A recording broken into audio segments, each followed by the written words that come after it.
Nós estamos começando o mês de setembro, e no mês de setembro é esse tema, uma igreja abençoada para abençoar.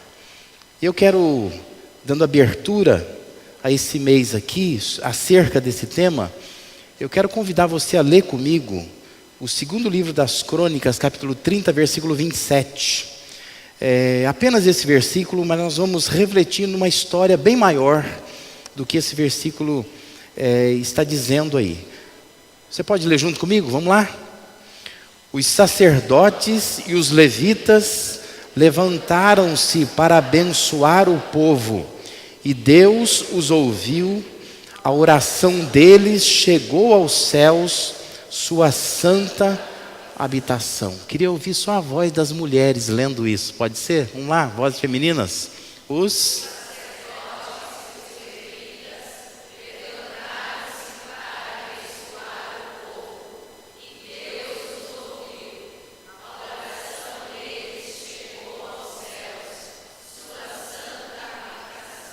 Amém? Bonito versículo, não é?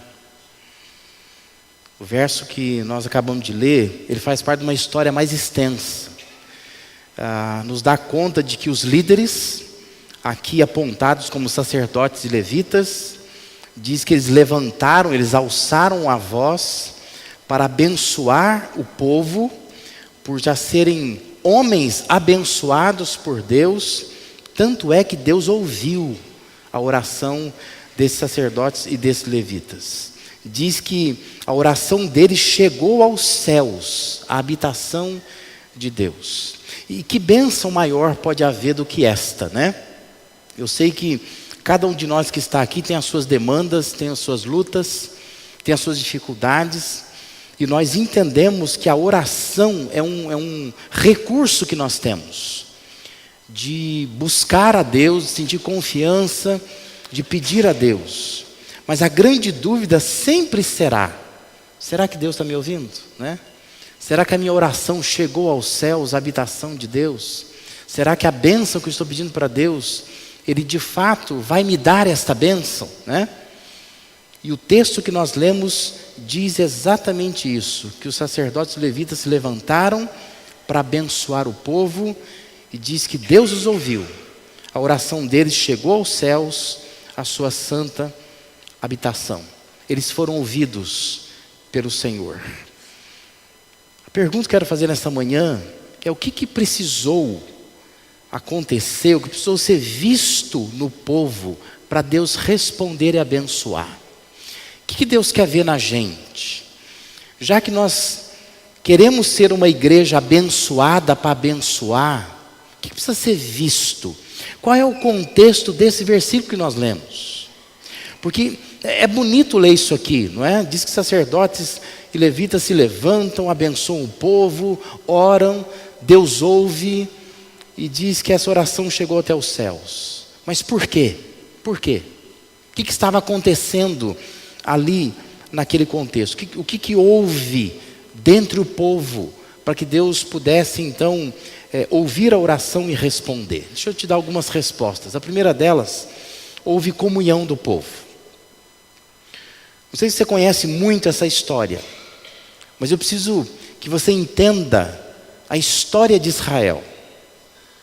Israel, povo de Deus, lá do Antigo Testamento, talvez assim o rei que mais se destaca nessa história toda é o rei Davi. Todos acabam sendo de alguma forma tendo Davi como referência de rei. Mas quando Davi morre, quem assume o reino é Salomão. Salomão, ele deu uma projeção enorme ao reino de Israel.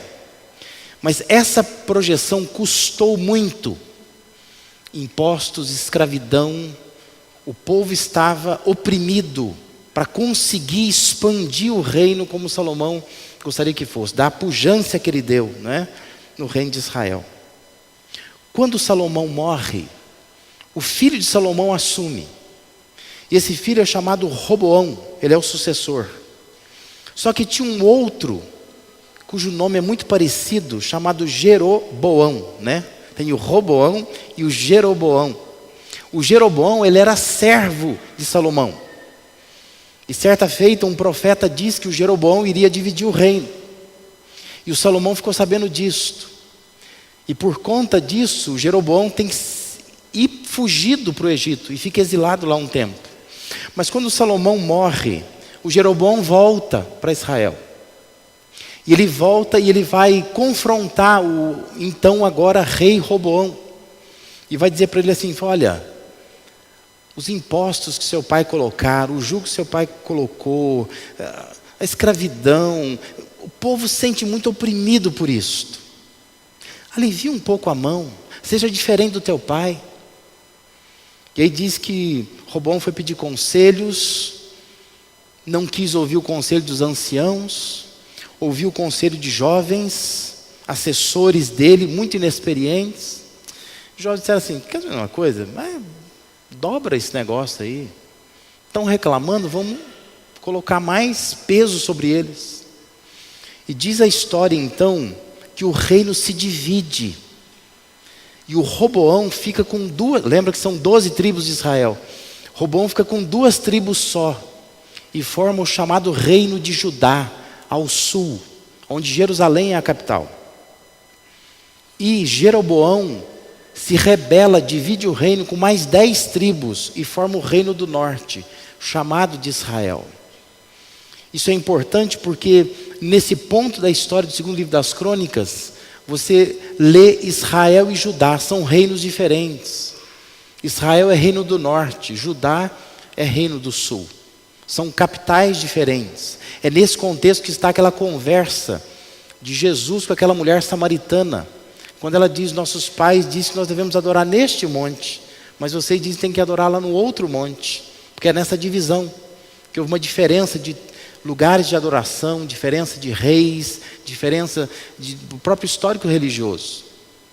E nesse texto, onde está 2 Crônicas capítulo 30 mais ou menos, nós estamos convivendo com um rei, considerado também um dos melhores reis do reino de Judá, do reino do sul, que é o chamado Ezequias.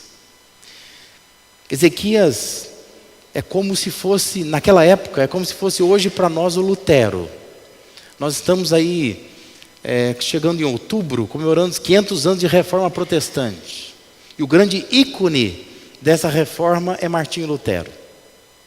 O grande ícone da reforma religiosa no reino de Judá e de Israel foi Ezequias. Ele é um homem que ele pegou o reino totalmente destruído em termos de religião. E o curioso de tudo isso é bom despertar para nós, né? Nós que viemos às vezes de um lar falido, um lar quebrado, pais que não são cristãos, pais separados, né? Pais grosseiros, pais que não tem nada a ver com Deus. É bom olhar para o exemplo de Ezequias, porque Ezequias era filho de Acás. Acás, o pai dele, foi um rei ímpio. Foi o homem assim que levou o reino de Judá lá para o fundo.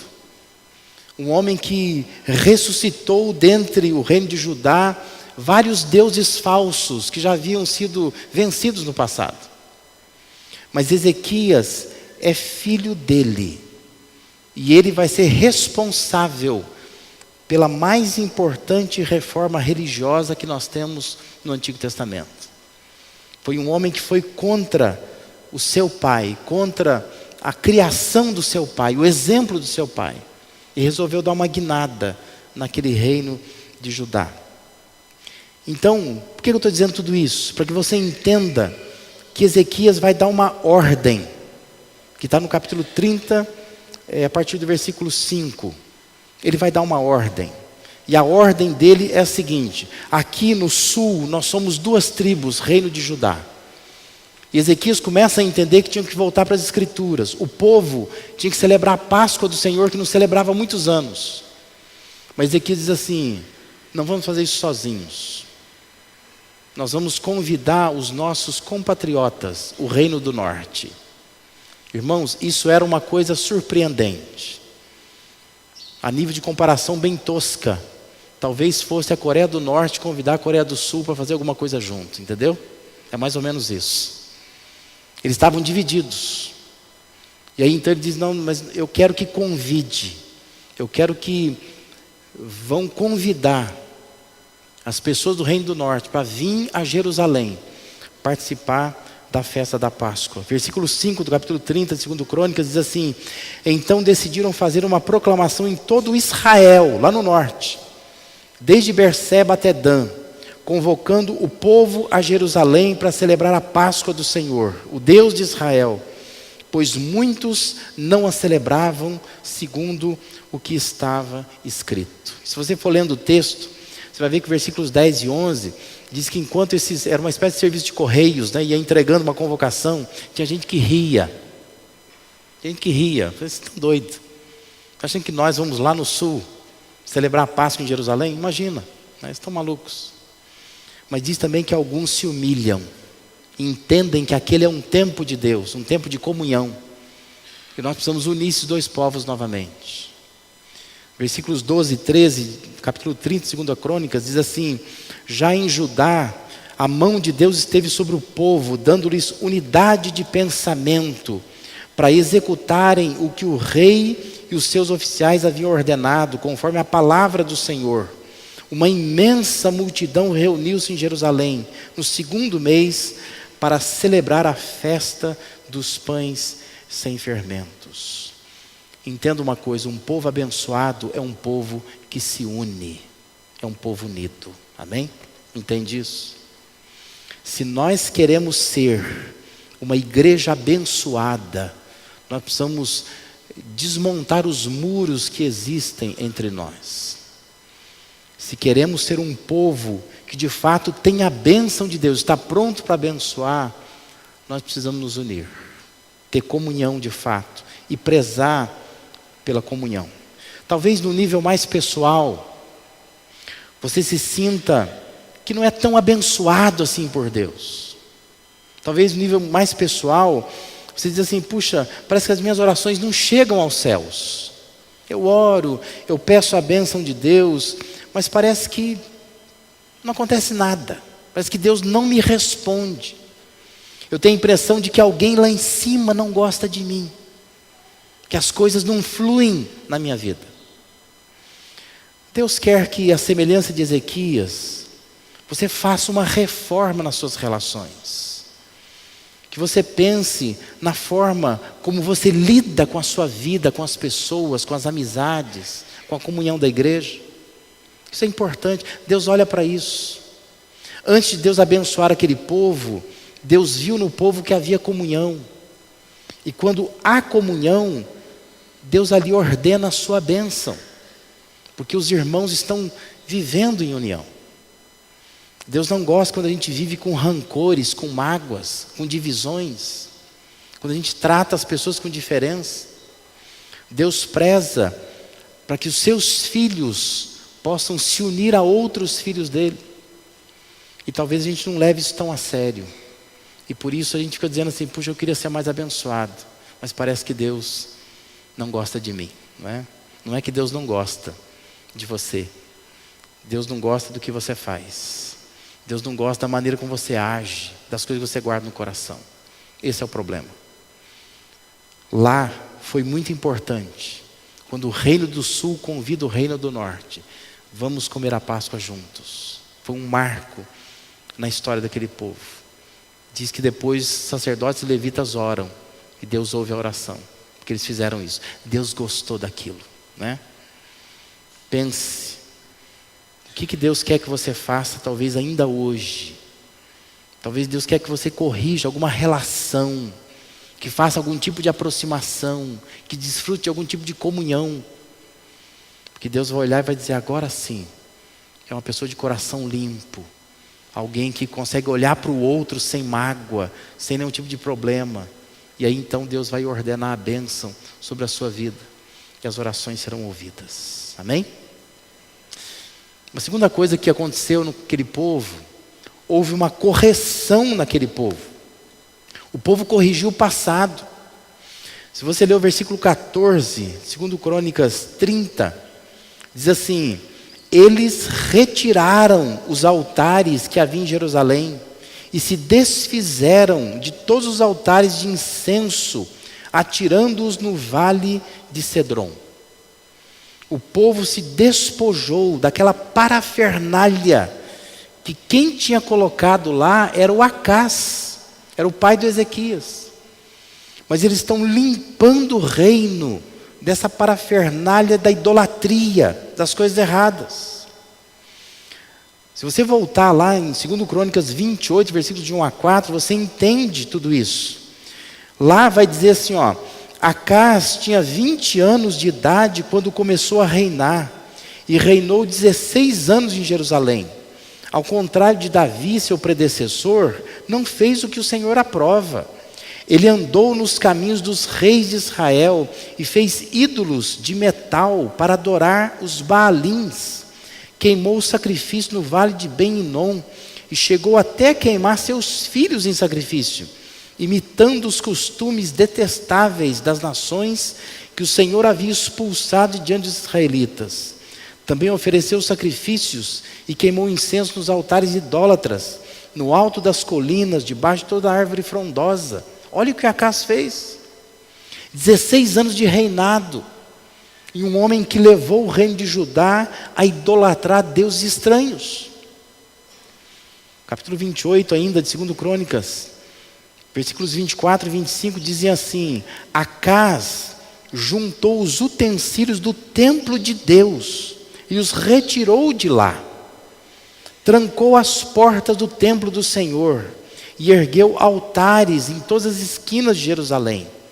Em todas as cidades de Judá, construiu altares idólatras para queimar sacrifícios a outros deuses e provocou a ira do Senhor, o Deus de seus antepassados.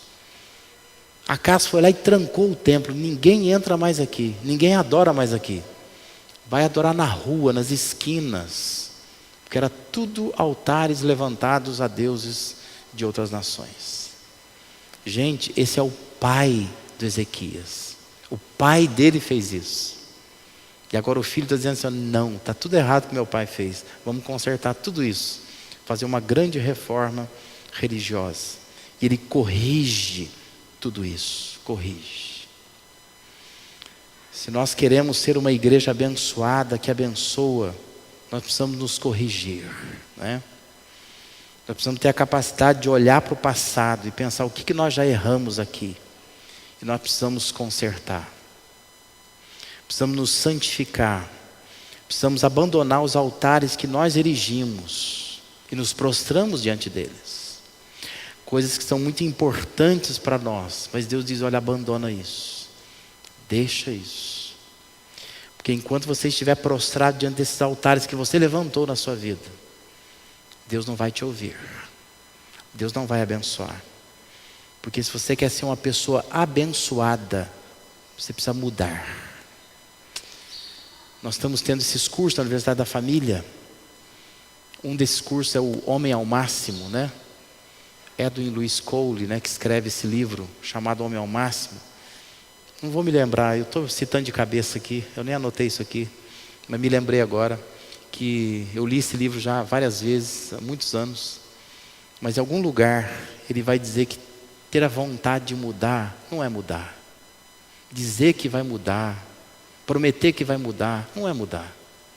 Ele diz assim: uma mudança só é mudança quando muda alguma coisa. Se não muda, não é mudança. Então, assim, às vezes nós somos cheios de boas intenções. Diz que vai mudar, promete mudar, agenda para mudar, mas não muda nada. Mudança é mudança. Mudança só acontece quando muda alguma coisa. Se não mudar, não mudou nada. Aquele povo mudou. Pegou aqueles altares e destruiu. Não vou mais usar isto. Então, meu irmão, minha irmã, destrua aquilo que está atrapalhando a sua vida. Destrua. Tem que haver correção. Me lembro daquele filme, né? Prova de Amor, né? Como é que chama isso? Acho que é isso, né? Prova de Fogo, que é de amor, não é o filme? Coisa de cabeça é ruim, né? que o sujeito destrói o computador, porque ele era viciado em pornografia, né? Acompanhei um amigo meu, que hoje é pastor, que ele, na época, a namorada dele, que hoje é esposa, eles tinham uma vida sexual ativa no namoro. Eles não eram crentes. E eles se converteram. E eles decidiram que eles não iam nem pegar na mão do outro. Porque se eles pegassem na mão do outro, eles sabiam, nós vamos para a cama. Eles destruíram esse altar. E ficaram mais 1 ano e meio namorando, mas assim, só olhando, conversando. E se casaram. E aquilo foi importante para eles. Nós precisamos destruir esse altar. Porque nós estamos prostrados de algumas coisas, que são erros que Deus não vai abençoar. E hoje ele é um pastor abençoado, né? Uma família abençoada, 4 filhos, né? Uma família abençoada. Que ele tomou a decisão de mudar alguma coisa. Muda.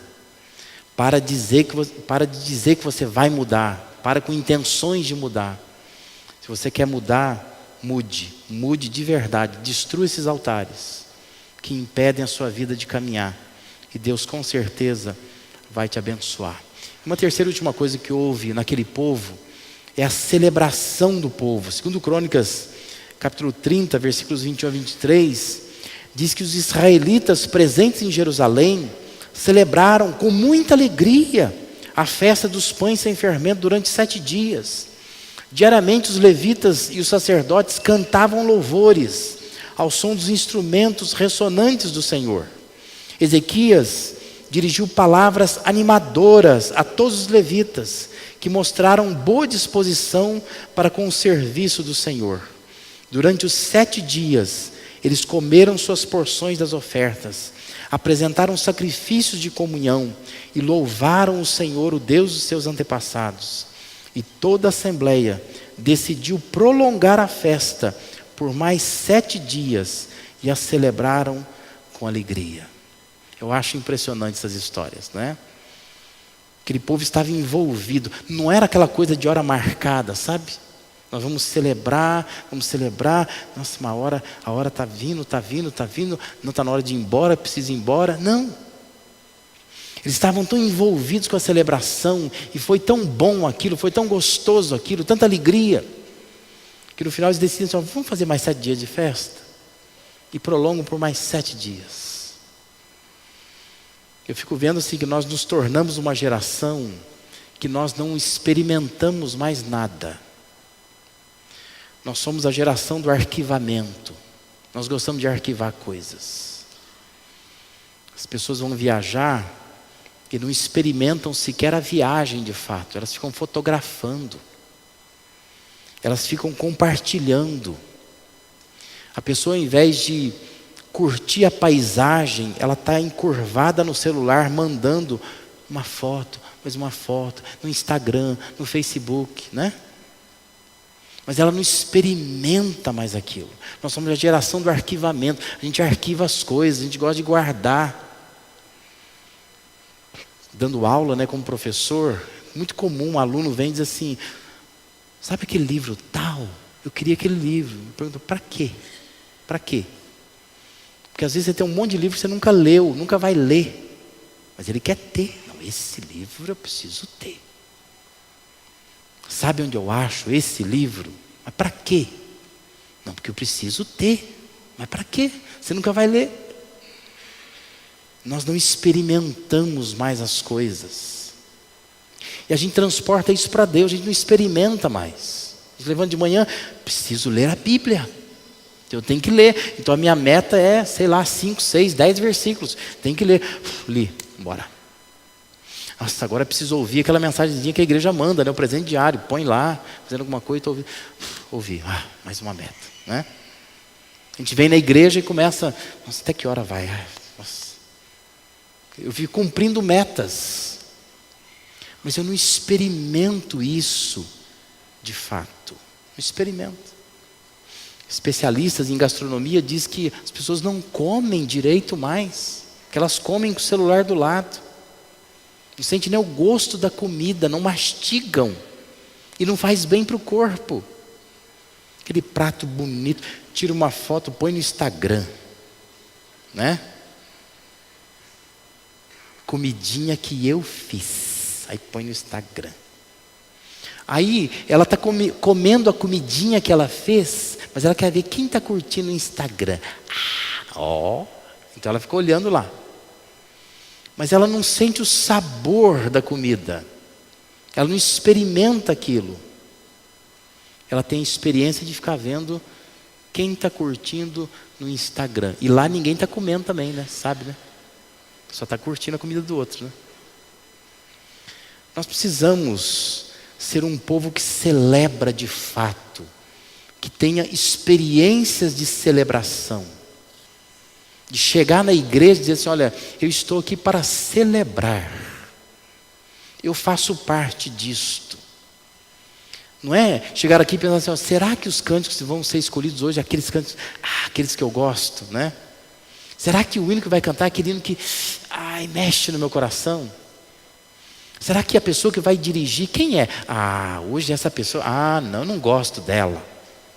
Eu gosto daquela outra pessoa, ela é muito mais animada, muito mais espiritual, ela fecha os olhos, levanta as mãos, ela chora. E aí a gente vai nessas preferências pessoais, né? Quem que é o pastor que vai pregar hoje? Isso aí não é meu predileto, né? Nós precisamos aprender a cultivar uma cultura da celebração. Celebrar. Gostar de vir na igreja, gostar de cantar, gostar de se alegrar, gostar de estar com as pessoas. Porque cada vez mais aumenta o número de batistas não praticantes. Já reparou? Já reparou? Anda pela cidade para você ver. Se apresenta como batista. A pessoa vai dizer: eu já fui daquela igreja. Essa semana eu tive num lugar, né? E aí a pessoa me apresentou para aquela pessoa, falou: esse aqui é pastor da igreja batista. Da Batista? Aquela lá da Rua do Correio? Eu já fui de lá.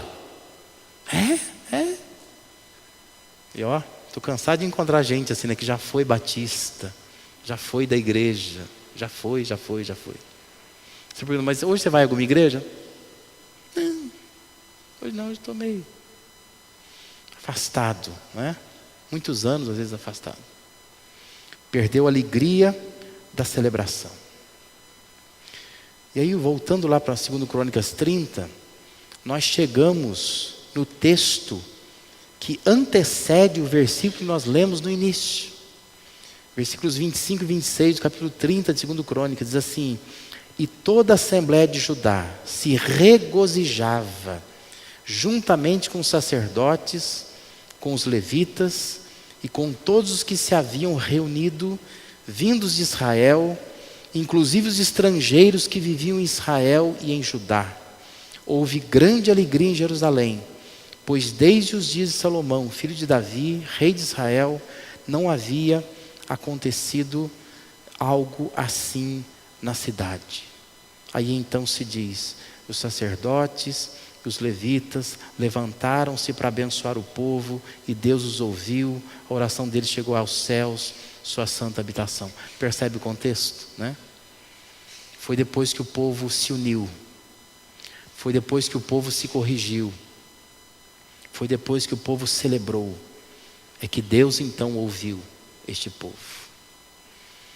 Talvez nós precisamos pensar nessas coisas nessa manhã.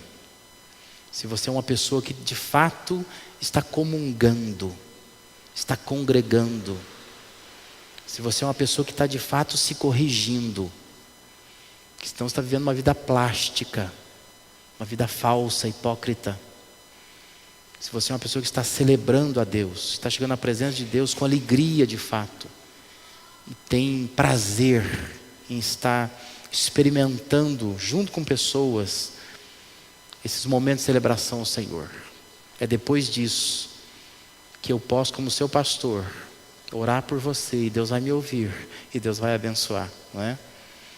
É assim que Deus vai nos abençoar, vai nos tornar uma igreja abençoada, quando Deus vir em nós essas coisas. A consequência de tudo isso está no capítulo 31, versículos de 1 a 12, diz assim: que quando a festa acabou, aquela festa que congregou Reino do Norte e Reino do Sul, quando ela acabou, os israelitas saíram pelas cidades de Judá e despedaçaram as pedras sagradas e derrubaram os postes sagrados.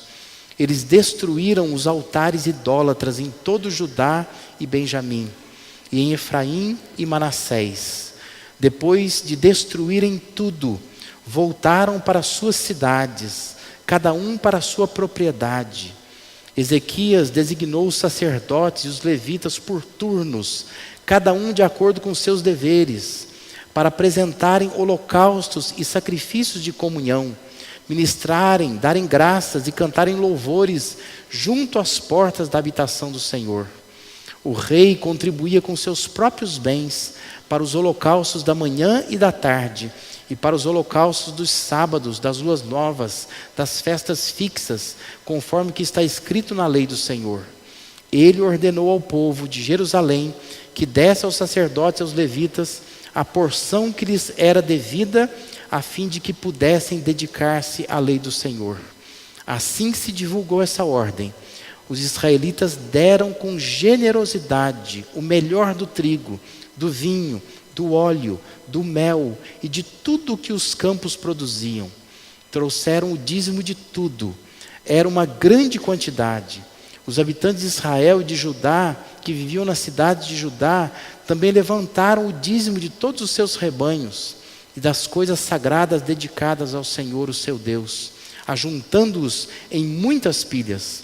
Começaram a fazer isso no 3º mês e terminaram no 7º. Quando Ezequias e os seus oficiais chegaram e viram as pilhas de ofertas, louvaram o Senhor e abençoaram Israel, o seu povo. Ezequias perguntou aos sacerdotes e aos levitas sobre essas ofertas.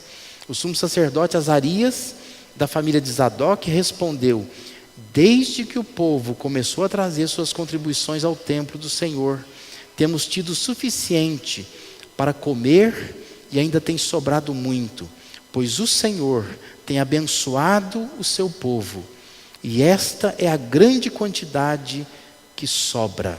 Ezequias ordenou que preparassem despensas no templo do Senhor, e assim foi feito. E assim foi feito. Eu acho maravilhoso esse texto, né? Desde que o povo começou a trazer suas contribuições ao templo do Senhor, temos tido o suficiente para comer e ainda tem sobrado muito, pois o Senhor tem abençoado o seu povo.